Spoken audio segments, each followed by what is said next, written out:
17 años podrían estar en riesgo. ¿Por dónde estás? Código cero. Delta 2, aquí Polo.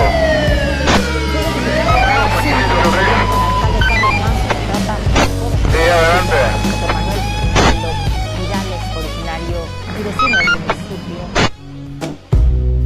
Buenas tardes, nos encontramos aquí en un episodio más de nuestro proyecto denominado Código Cero. El día de hoy nos acompaña el licenciado en Derecho Celso Castillo, que es juez en retiro en materia civil. ¿Qué tal, maestro? Buenas tardes, ¿cómo estás? Bien, bueno, como lo dije en la presentación, usted es juez en retiro. ¿De qué entidad? Estado de México. Del Sí, Estado de México. Fui juez durante 20 años, materia civil, mercantil y familiar. Muy bien. ¿Qué es lo que se necesita para ser juez en el Estado de México? Pues aquí tendríamos que partir de ver dos requisitos. Primeramente tenemos los institucionales, que es pues tener una preparación mínima de licenciado en Derecho, hacer un examen anteriormente era hacer un examen para entrar al curso para juez. Dentro de ese curso tienes módulos que hay que ir aprobando con un promedio mínimo de 8. Después de que apruebas el curso, vienen posteriormente 3 exámenes que llaman exámenes de oposición, un examen de conocimiento, un oral y un examen práctico. Y unas cumples o pasas esos exámenes, te dan el nombramiento de juez. Ese es desde el punto de vista de la institución o lo institucional. Pero la otra parte, que es lo que se refiere a la persona como tal, pues es tener la intención de ser, además de juez, servidor público. Porque hay que entender que el servidor público, el juez es un servidor público, pero se requiere de una calidad como persona. Cuando alguien que no tiene esa calidad de persona llega como juzgador, tal vez tenga el conocimiento, pero le falta la parte humana.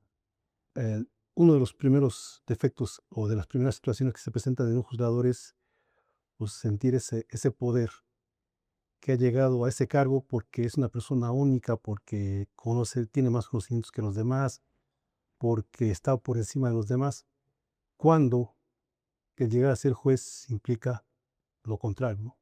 Entender que muchas personas están encima de nosotros, que tienen problemas, y el juzgador tiene esa obligación de empatar con esos problemas, hacerlos, no ser los suyos, pero sí entenderlos desde una visión del bienestar de las personas. La materia que sea, es civil, mercantil o familiar. La función del juez familiar, a veces, porque yo lo escuchaba en los pasillos y lo he visto en la práctica, cuando se habla de un juez penal a un juez familiar, como que es que el juez penal, su función es más trascendente que la del juez familiar, porque él decide sobre delito, sobre libertad, cuando muchos de esos delitos y de esos problemas sociales se originan por malas determinaciones de jueces en materia familiar. Desafortunadamente, la sociedad ya se ve envuelta en un círculo vicioso de violencia, de malos tratos, y lo vemos ya a veces como algo común. Cuando hay problemas de violencia en una familia, como en todos los juicios, la gente busca mentir para obtener un beneficio. Y si el juez no tiene esa perspectiva, no únicamente de conocimientos, porque eso se puede adquirir leyendo, sino esa intuición de saber con quién puede estar el menor mejor, toma determinaciones que estén equivocadas y lo deja con la persona que es la no adecuada o la menos adecuada. Y ese es muchas veces el origen de los que en un futuro van a ser delincuentes, porque ya vieron normal la violencia, ya vieron que es normal mentir, ya vieron que puedes apropiarte de otras cosas sin que nadie te diga nada, siempre y cuando tengas esa habilidad de que no se percaten que tú lo hiciste. Entonces, por eso es importante la función de un juez familiar, o de todos los jueces familiares, ¿no? Porque son la base para que la sociedad, al menos en ese aspecto de la familia, tenga una forma de vivir que sea sincronizada, que sea adecuada. No perfecta, porque ningún ser humano es perfecto, pero sí buscar en la medida de lo posible que las familias tengan esa integración. Muy bien. Sí, de hecho, coincido en esa parte, porque incluso una de las cuestiones por la que todo el sistema se volvió un sistema oral, era eso, para que los jueces tuvieran la perspectiva y la visión de poder ver a las personas, ¿no? No todo fuera por escrito, como muchas veces les digo yo a compañeros, ¿en dónde quedó el tema de la defensa, de realmente ser un abogado preparado? Si su estrategia no pasa de que si yo traigo un testigo que diga que sí, yo voy a traer 2 que digan que no, para tratar de debatir esa situación, ¿no? Entonces, esa es la función como tal de un juzgador y más en el tema de juicios orales, ¿no? Tener un criterio más amplio, saber percibir, ¿no? A las personas y tomar de ahí un criterio que favorezca más que a las personas en particular, a la sociedad, ¿no? Pues es que para que la sociedad sea favorecida, tenemos que empezar con el primer elemento que es la persona. ¿Cuál es el problema que se presenta en muchos juzgados? En muchos juzgados el juez o los jueces, hombres o mujeres, quieren ser los protagonistas del proceso. Quieren, quieren demostrar que ellos saben mucho derecho. Y todas las determinaciones están llenas de palabras muy técnicas, hacen referencia a muchísimos artículos, a Muy jurisprudencia, a positivistas, ¿no? tratados, y dicen, bueno, pues si la idea es que tu determinación la gente la comprenda, habla más con un lenguaje distinto, sencillo. O sea, el hablar con artículos no te hace mejor juzgador. Lo que te hace mejor juzgador es tener sensibilidad. Las personas, ¿por qué desconfían de los juzgados? Porque se hablan en términos elevados. La persona ya no sabe si el juzgador te está engañando, te está mintiendo o hasta te está ofendiendo. Entonces, cuando las gentes van a un juzgado, lo que buscan es ser escuchadas.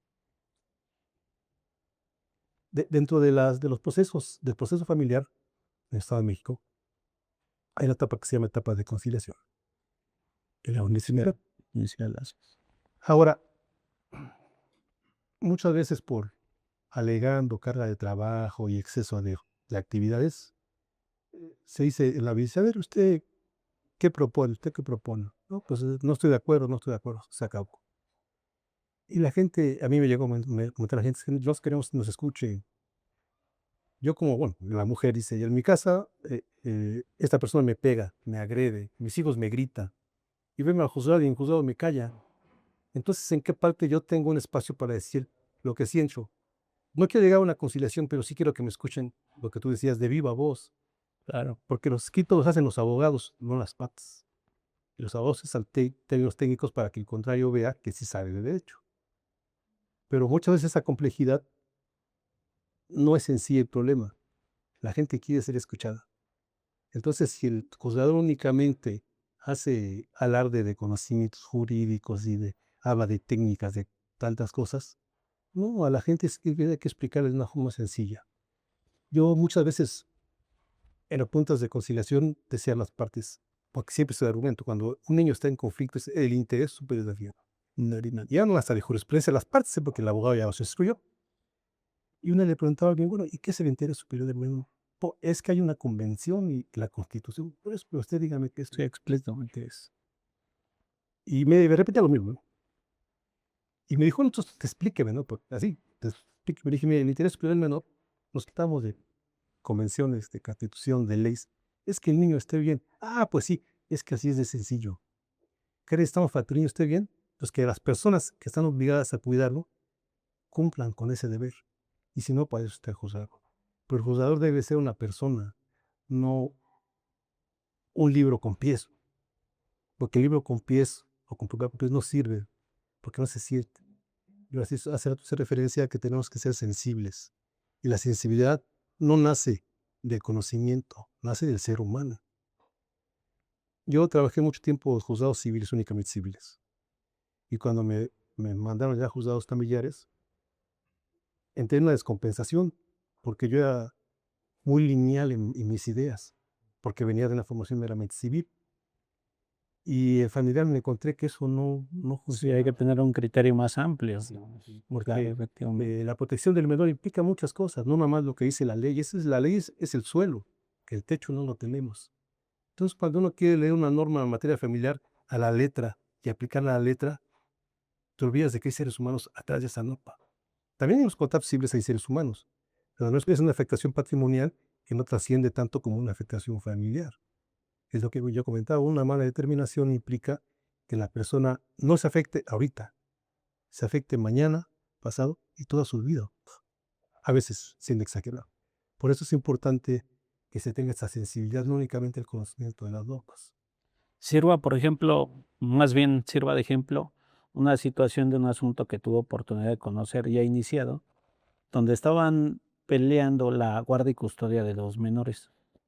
Y efectivamente la parte que demanda, pues era la parte que no estaba como del todo bien con sus hijos, había violencia y demás, pero el abogado que hace la contestación comete un error y no hace la reconvención para solicitar la guardia y custodia, y que en un aspecto procedimental así debiera de ser. Entonces yo creo que ahí opera el tema del interés superior del menor, ¿no? De que a pesar de que no estuvo bien hecho un procedimiento, si el juez se percata de que efectivamente están mal con esta persona, puede dejar de lado ese procedimiento, ¿es así? Sí, hay un artículo específico, si mal no recuerdo, es el 5.8. Los artículos, como a pesar de tanto tiempo, no como los aprendí, pero es el 5.6 o 5.8. Y aquí tenemos que partir de un concepto meramente teórico, que es la litis. La litis es el conflicto de intereses. En un juicio civil la litis es cerrada. Tú me reclamas, yo te contesto y ahí se traba el problema jurídico. En materia familiar es una litis abierta, que ese artículo, que no recuerdo tan muy bien, dice, tratándose en materia familiar, sobre todo de menores, no basta a lo que dijeron o a lo que tú adviertas como vos. Claro. Entonces ahí podemos empezar con el 1, 2, 3 y acabar con el 5, 6, 7, y es una determinación legal, porque lo que se busca es que el menor esté bien y ese interés superior del menor no se fija por la postura de las partes, Claro, sino por la decisión del determinado. Sí, es un tema donde el positivismo, la estricta aplicación de la ley, pues queda a un lado porque existe el interés superior del menor, ¿no? Tratamos de resguardar los intereses del ser humano, los derechos humanos de las personas, en específico, hablando en este tema, de los menores. Pero ahora, ¿qué tipo de situaciones son las que más llegan a juzgados familiares en conflicto con, pues sí, con menores, entre personas, entre particulares? ¿Qué tipo de asuntos son los que más se ventilan ahí? Lo más común son los juicios de alimentos que llevan consigo la guardia y custodia de los menores. Sí, el aspecto, que es un aspecto meramente económico, sí siempre va de la mano con la custodia. Desafortunadamente las obligaciones, hablo de ambos padres, no las entendemos y queremos que las cosas sean como nosotros consideramos que deben de ser, no como debe de ser. Entonces entramos en el campo del ser y el campo del deber ser. Del deber. Ah, yo soy así. Espérame, sí, pero no es como tú eres, es de esta manera. Entonces, los conflictos, hasta por cuestiones económicas globales del país, no únicamente hablamos de un municipio, de un lugar, la situación del país económica trae problemas en sí para todos, pero muchas personas pierden el amor por los hijos y por la esposa o por la pareja cuando les piden alimentos. Somos felices mientras no me pidas alimentos. Cuando tú me exijas, o te pidas que cumpla con los alimentos, entonces ya no somos pareja y ya no quiero a mis hijos.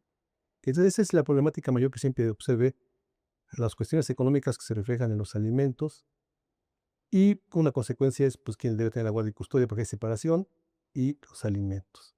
Y siempre cuando en un hogar falta dinero, pues vienen los problemas de violencia, desencadenan muchos tipos de cuestiones, pero siempre fue guardia y custodia y los alimentos.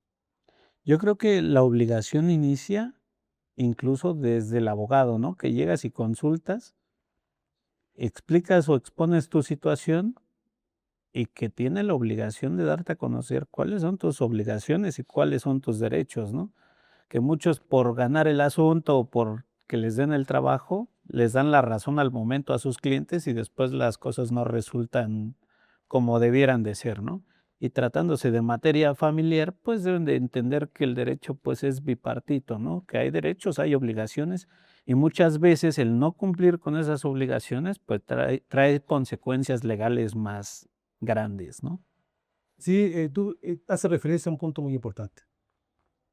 El abogado desafortunadamente, no ve a la persona como alguien que tiene un problema jurídico y tiene que ser resuelto, sino en muchos casos, y lo comento porque yo lo he visto, yo lo vi durante muchos años cuando yo era juzgador, lo ven como una forma de tener ingresos. Claro, Entonces, si tú al abogado le dices, fíjate, quiero la custodia de mi hijo, quiero que a ese señor le saque 50,000 pesos y quiero que me dé la casa, y tú le dices, es que no se puede, busca otro abogado.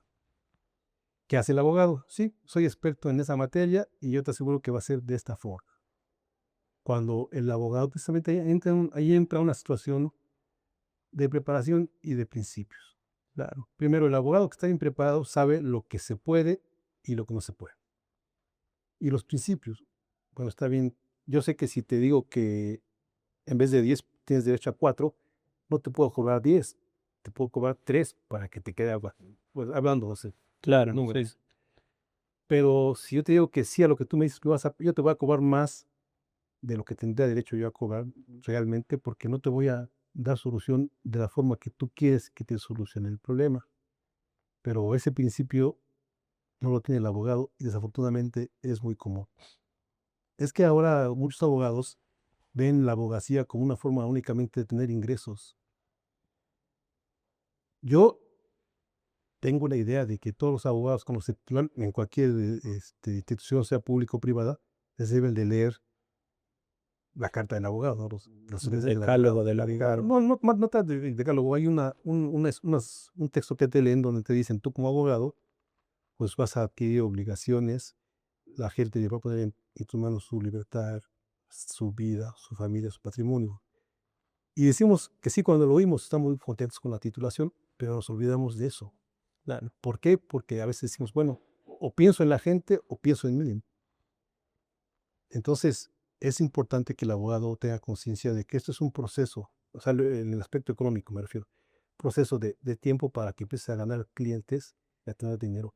Pero eso no implica que tú le mientas a la gente si vivías Claro. cosas que no tienen nada que ver con la realidad jurídica, porque la gente cree en el abogado. Sí, Llega al efectivamente. juzgado y dice, no, es que, pero que me dice como pues, no, porque a mí mi abogado me dijo esto. Y una vez el abogado dice, bueno, pues ¿de dónde la va a sacar el abogado? Sí, yo creo que estoy en Rusia, me imagino. Y la gente dice, no, es que mi abogado, y lo que diga mi abogado. Y cuando es un error, porque la gente, bien dicho, yo como abogado tengo la obligación de decirte lo que se puede, lo que no se puede, para que tú vayas a un juicio con la conciencia de lo que puedes ganar o de lo que tienes que dar. Y hasta para efecto de un convenio, pues tener una claridad de las cosas. Claro, como dice, muchas veces el error incluso está desde el momento de la elección del defensor, del abogado. ¿Por qué? Porque la gente precisamente busca eso, ¿no? Quien le dé la razón, ¿no? Quien le diga la realidad de sus cosas. Les manifiestas la realidad de cómo está su situación, en dónde están parados, y no les gusta, se espantan y se van con el que les da la razón y les promete cielo, mar y las estrellas, ¿no? Y efectivamente, a mí me han llegado varios asuntos que ya vienen pues de otros lados, de otros abogados, y la gente muchas veces cae en esa frustración de decir, pues es que me habían dicho esto y el abogado me había dicho esto y esto, pero pues ya están las consecuencias de que nada fue como le dijeron, ¿no? Y muchas veces la gente se frustra, ¿no? Porque ya no quieren entender que su asunto pues ya está demasiado perdido, ¿no? Ya no están en buenas condiciones de lo que inicialmente se podía hacer.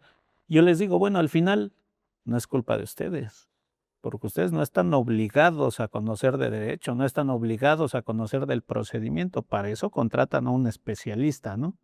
El problema radica incluso en la persona que no los asesoró bien en su momento, ¿no? Y eso trae como consecuencia nuevamente problemas más grandes porque pues se ven devastados sus intereses, ¿no? Sí, el abogado que es deshonesto causa perjuicio además de lo jurídico en lo económico, porque cobra y no resuelve el problema. Yo actualmente, como comentaste, soy juez de retiro, y he tenido algunas experiencias en el lugar donde yo soy originario. De un tiempo también estuve como juez. Y ahora que regresé pues en mi despacho ahí en ese lugar, me encuentro pues a la gente que yo conocí en los juzgados como juez. y yo, pues, que ya soy como postulante ya de ese tribunal. Y hay gente que ha acudido a mí y me dice: "Es que tú fuiste juez, tú tienes que". Sí, pero yo no cambio las normas.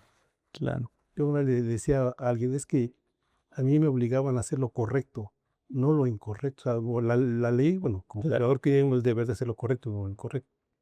Y tú me dices: "Es que tú debes de saber cómo esa parte legal se le puede dar un giro", y sabes, es que la ley es tiene sus parámetros, sus formas y debe de cumplirse. Sí, creen que por tener un cargo ahí puedes manipular el derecho a su conveniencia, ¿no? Sí, y ese es un error que tiene la gente. Otro error que tiene muy Claro. grande es que, bueno, yo no puedo decir que eso ya se extinguió al 100, pero que en los juzgados hay corrupción. Y yo hablo de los juzgadores los demás gente yo ese no toco ese punto, pero hablo de los juzgadores. Y uno sabe que no es cierto, porque yo platicaba con muchos compañeros y tú hace rato me preguntabas qué se necesita para ser juez. O yo hablé de requisitos institucionales, de valores, pero además de tiempo, de dedicación, de hacer un esfuerzo. El ser juez no es una cosa de otro mundo, pero sí implica un esfuerzo a veces mayor que otras personas que se conforman con llegar a un lugar y están perfectos. Entonces, poner en riesgo tu libertad, tu estabilidad económica, tu reputación por unos pesos, muy difícil. Sí lo habrá, pero es muy difícil. Nada más que la gente tiene esa falsa idea de que en los juzgados todo se maneja con dinero. A mí me ha dicho: "¿Usted conoce a tal juez?". Y vaya, Claro, ofrézcale sí. dinero, ¿no?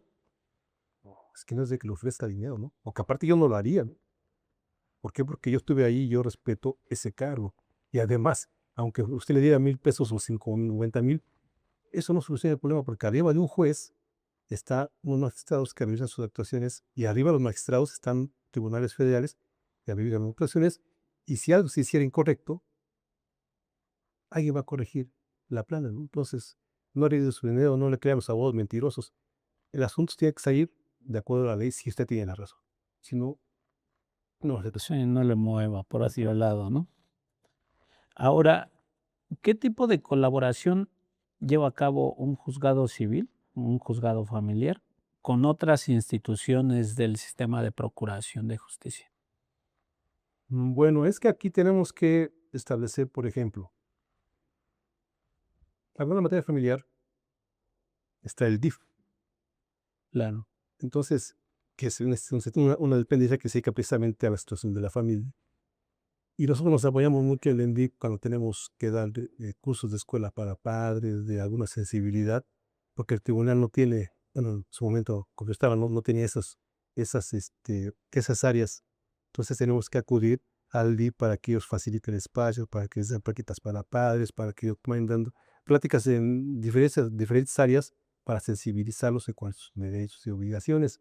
Porque además, cuando la gente va a un juzgado, se siente como que obligada y en el DIF es un ambiente distinto. Entonces, sí. una forma. Otra, pues a veces es con la Procuraduría o Fiscalía, ¿no? En apoyos de dictámenes periciales. En materia familiar difícilmente se ve cuestiones no, sí se ve cuestiones de violencia, pero difícilmente cuestiones de homicidios y eso no es muy Claro, común. sí. Pero sí, a veces requeremos algún estudio en psiquiatría y pedimos el apoyo, o sea, se pide el apoyo a la Fiscalía. Pero sí muchas veces lo que comentaba, ¿no? Una resolución judicial en materia familiar previene muchos delitos que pueden desembocar de una mala resolución judicial, ¿no? Hablando en materia familiar. ¿Por qué? Porque una mala determinación, pues, te puede llevar a consecuencias mucho más graves, ¿no? Les decía yo que no es lo mismo que te roben un celular a que te prohíban ver a tus hijos, ¿no? Hay situaciones que son penales, pero no son tan relevantes, a cuestiones que son familiares y que no son de índole penal, pero la resolución es mucho más grave, ¿no? Sí, el hablar de una guardia y custodia no es poner una bajo de hacer una suma de tú eres bueno en esto, tú eres malo en eso, no. Ahí entra lo que hablábamos de la cuestión de la sensibilidad de la persona, del juzgado. Efectivamente, en las audiencias que ya ahora son orales, tiene uno esa posibilidad de tratar a la persona y darse cuenta de. Yo siempre comento, una vez en las pláticas en la escuela, que en una ocasión yo escuché a una persona que me dijo en la audiencia: Es que yo, señor juez, por mi hijo daría la vida. Y yo le dije de una forma así, hasta burlona, y después me equivoqué porque todo es grabado, dije, mejor dele alimentos. O sea, no dé la vida, ¿no? Su hijo no quiere a Superman, Claro, sí. ni a la Mujer Maravilla, quieren un papá y una mamá que o sea, les den cariño, ¿no? Dijo, "Bueno, ya quedó grabado, pues ya ni modo". Pero es eso, no se busca una determinación que sea extensa, que sea bonita en palabras, se busca que una determinación nada lo más correcto para el menor. Pero el problema en materia familiar es que a veces nos enfrentamos, se enfrentan los juzgados con que ninguno de los dos padres, ¿no? Las decimos por ahí muy, muy comúnmente, ni a quién irle, ¿no? O así que hay un tercer extraño, que en las familias a veces es lo mismo. Entonces es complicado, pero hay que actuar siempre con esa sensibilidad y muchas veces hasta ubicarnos nosotros del lado de la familia. Hay padres que son, uno cuando escucha hablar a la persona, se da cuenta del tipo que es. Aunque diga, no es cierto, yo nunca la trato así, yo la quiero mucho, yo a mis hijos no les pego. Pero las simples miradas dices, no, pues este amigo, esta persona se la está comiendo a la señora con la mirada, ¿no? Uno empieza, Claro. son todas esas cuestiones que sensibilizan para tener una buena O conversación. incluso la famosa actuación de la escucha del menor, ¿no? Donde te cambia todo el parámetro, crees tener una visión de uno y del otro, y escuchar a los menores muchas veces influye muchísimo en la resolución de un juez, ¿no? Sí, sabemos que en una controversia siempre hay dos versiones, la del actor y el demandado, el cierre convención y los El dos. bueno y el malo. Pero las pruebas que muchas veces, más bien que siempre son como que la punta para llegar a una conclusión correcta es la escucha del menor y las pruebas en psicología. Claro. El menor a veces sí va, o muchas veces ya va con cierta inclinación. Está con mamá, no di que el papá te grita, di que el papá. Y el niño es como empieza a hablar. Es que mi papá me trata mal. Es que mi papá no me da de comer cuando estoy con él. Es que ya no lo quiero ver. Sí, incluso ahora ya es delito, ¿no? Y lo que se hace es, bueno, oye, ¿y tu papá te cuenta chistes? Sí, ¿cómo de qué? Y el niño empieza, esa historia que le contaban empieza a cambiar y empieza a hablar con la verdad de las cosas. Entonces, esa versión, si la sumamos y la vamos a examinar con el dictamen pericial, nos da pauta en gran medida para saber quién de los dos está mintiendo, porque ahí salen los rasgos de la personalidad, su forma de educación hacia los menores. Entonces, pues es la declaración, bueno, no la declaración, se escucha al menor, es trascendental, pero siempre y cuando se advierta que tenga la habilidad para platicar con él, no para interrogarlo, sino para platicar con él. Porque el niño cuando se siente con confianza, empieza a decir las cosas. Ni siquiera hay que pero oye, ¿cómo es papá? No, el padre le lleva al parque y luego hasta se cae porque no sabe caminar. Y luego agarra la pelota y ni mete gol. Entonces el niño empieza a soltar todo y se da cuenta que tiene buen trato con el papá, contrario a lo que argumenta la mamá. Así es. Muy bien. ¿Alguna cuestión que usted, un mensaje que nos pueda compartir? Este proyecto tiene como iniciativa la prevención del delito en jóvenes y pues dar a conocer la actuación de los operadores del sistema judicial en general. ¿Algún mensaje que nos pueda compartir para los jóvenes que vean este episodio? Pues para una comunidad en general hay que tener bien claro que la familia, no porque lo diga la ley, sino por naturaleza, es el núcleo de la sociedad. Si la familia la perdemos, todo lo demás se va a perder. Si los hijos no se quieren como hermanos, si los hijos no quieren a los padres, si los hijos no atienden a los padres, no de una cuestión jerárquica de órdenes, sino por un respeto, por un cariño, los padres hacia los hijos, la sociedad se empieza a disgregar y por eso hay tanta gente que vive en la calle, por eso hay tanta gente que comete delitos contra su misma familia, porque hemos perdido desafortunadamente esa vinculación. Y un problema muy grande sabemos que son los dichosos celulares, porque nos reunimos el domingo para la cena familiar y cada quien tiene su celular y tiene sus propios contactos. Entonces lo importante es no perder de vista que la familia sigue siendo el núcleo de la sociedad y en la medida que podamos irla juntando, que se haga una unión real, es como va a cambiar todo lo referente al nudo de la sociedad y considero yo, sin ser penalista, justificación de este tipo penal. Yo creo que lo resumiría un poco a poner atención con quién vamos a hacer familia, ¿no? Con quién vamos a formar nuestra familia para tratar de evitar todo este tipo de situaciones, ¿no? A futuro. Pues sí, aunque es así, es un poco complicado porque hay que tener la bolita mágica y todo, nada, no existe así porque todos tenemos un proyecto de vida y de repente consideramos que la persona con la que estamos es la adecuada mejor. para ese proyecto de vida. Pero cuando ya estamos en el proyecto de vida nos damos cuenta que tenemos visiones distintas, que tampoco es malo, pero muchas veces son incompatibles al 100%. Muy bien.